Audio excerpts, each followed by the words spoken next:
পুরীতে এইবারের মতো আজকেই ছিল আমাদের শেষ দিন, মানে ডে 4। আজকে সকাল সকাল উঠেই বসে পড়েছিলাম বারান্দাতে সমুদ্রকে তাড়িয়ে অনুভব করার জন্য। আর আমাদের যেমন মনটা খারাপ লাগছিল, ট্রিপটা শেষ হয়ে যাবে, বাড়ি ফিরে যাব আবার ব্যস্ত জীবনে, ওয়েদারেরও যেন সেরকমই একটা অবস্থা। সবসময় সকাল থেকেই দেখছি মেঘ করে রয়েছে, কখনো বৃষ্টি হচ্ছে, কখনো আবার এমনি, কিন্তু বেশ একটা অন্ধকার অন্ধকার কিন্তু ভাব ছিল। চা নিয়ে আমি ওই যে বললাম 3-4 ঘন্টা সময় আমি বারান্দাতে বসেই কাটিয়েছি।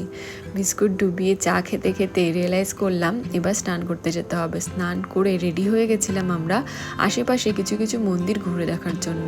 প্রথমেই গেছিলাম মাসির বাড়িতে।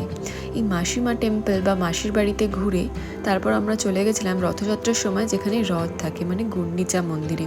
তবে মেনটেন্যান্সের জন্য মন্দির এখন শুধু রথযাত্রার সময় খোলা হচ্ছে, গিয়ে এখানে জানলাম তাই বন্ধ ছিল এখন। এরপর মিষ্টির দোকান থেকে কচুরি তরকারির ব্রেকফাস্ট করে হোটেল ফিরে কিছুটা রেস্ট করে নিয়েছিলাম। রেস্ট করে আবার চলে গেছিলাম আমরা আমাদের সেই কস্তুরি রেস্টুরেন্টে, যেখানে আমরা এবার খেয়েছিলাম। আজকে আমাদের লাঞ্চে ছিল মাটন থালি। এটা আমরা প্ল্যান করেই গেছিলাম যে শেষের দিন মাটন থালি খাওয়া হবে।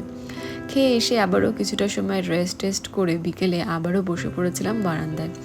এবার প্রায় রেডি হয়ে বেরোনোর সময় হয়ে গেছিলো। আমাদের ছিল 7:45 দুরন্ত এক্সপ্রেস। এই যে নিচে দিয়ে দেখছি উট নিয়ে যাচ্ছে, আরও কত কিছু যে নোটিস করলাম আমি সেদিন এখানে বসে। তারপরেই 7:45 পুরীকে বাই জানিয়ে ট্রেনে ওঠা।